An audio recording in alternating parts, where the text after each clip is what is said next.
마슬레 서양에서는 숫자 666을 악마의 숫자라 하여 터부시하거나 음모론의 소재로 많이 쓰고 있습니다. 그러나 아이러니하게도 세계적인 부자들은 666을 자기 회사의 로고로 사용하는 예가 많죠. 이건 왜 그럴까요? 그건 666이 행운의 숫자이기 때문입니다. 그래서 돈 많은 부자들이 이 행운의 숫자를 독점하고자 역정보를 퍼뜨린 것이죠. 지구는 23.5도 기울어서 세차 운동을 하면서 자전을 하기 때문에 진북의 위치는 북극점인 북위 90도가 아니라 90-23.5도를 한 북위 66.5도, 즉 66.6도 언저리가 진북의 위치가 됩니다. 이 지역을 가면 오늘날 인류가 믿는 대부분의 종교의 신화가 어떻게 탄생했는지를 직접 목격할 수 있습니다. 예수님이 십자가에 못 박혀 죽었다가 3일 후에 부활했다는 이야기는 크리스마스 행사의 주요 주제지요. 그런데 이 이야기의 기원은 사실 중앙아시아 샤머니즘에서 유래된 풍습입니다. 물론 나중에 기독교에서 12월 25일 크리스마스는 이교도 문화이고 부활은 있었다고 하는데 원래 샤머니즘에서는 25일이 부활절입니다. 그럼 오리지널 이야기는 어떤 걸까요? 시베리아에는 백야라는 현상이 있습니다. 여름에 해가 지지 않고 계속 떠 있는 현상이죠. 반대로 겨울에는 흑야라 불리는 현상이 있는데 겨울에 일정 기간 동안 해가 뜨지 않는 현상입니다.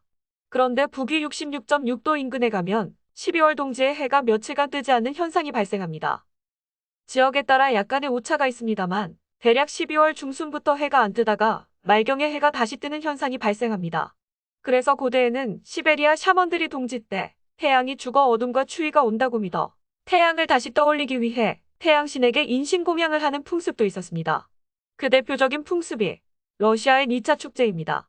원래 고대의 마슬레니차 축제는 동지가 되어 태양이 뜨지 않으면 새로운 태양을 띄우기 위해 마을의 여자 아이를 십자가에 묶어 불로 태워 죽이는 잔인한 인신공양의 풍습이었습니다.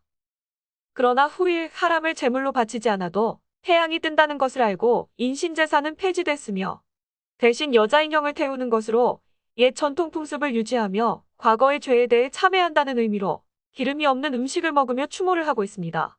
표로 한눈에 볼 수 있게 비교해보죠. 어떤가요? 기독교의 크리스마스와 매우 비슷하지 않나요? 신라의 왕관을 보면 술록의 뿔 모양을 한 것을 볼 수 있습니다.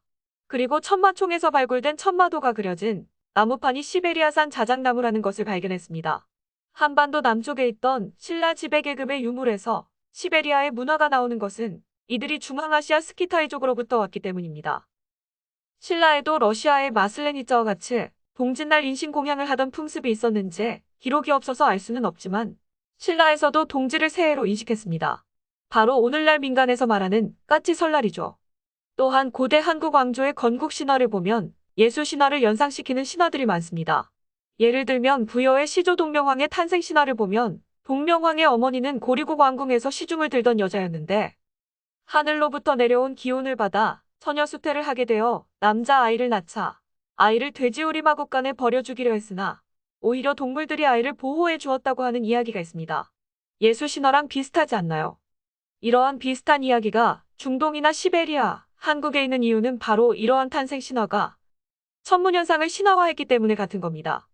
북극권인 북위 66.33도 일대에서 12월 21일 동지가 되면 태양은 동쪽 하늘에서 사수자리와 함께 뜨지만 지평선으로 올라오지는 않습니다. 고대인들은 그 이유를 태양이 사수자리가 쏜 화살에 맞아 떨어졌기 때문이라고 생각했기 때문입니다. 그래서 약 3일간 태양이 뜨지 않다가 25일경 다시 태양이 뜨는 것을 보고 이를 태양신의 부활이라고 생각했습니다. 더구나 이 신화가 만들어진 당시의 시대는 양자리 시대가 끝나고 물고기 자리 시대가 열리는 시기였으므로 물고기 자리의 태양신은 처녀 수태로 태어난다고 믿었습니다.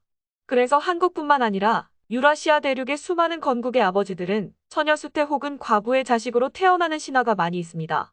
또한 물고기 자리 시대에 국가가 건설되었기 때문에 내륙 지방에 살았던 스키타이의 후예였던 신라나 가야의 왕들은 자신들이 물고기 자리 시대에 태양신의 자손이라는 상징으로 장신구나 가문의 문장으로 물고기를 많이 장식했습니다. 오늘의 영상은 여기서 마치겠습니다. 그럼 다음 영상을 기대해주세요.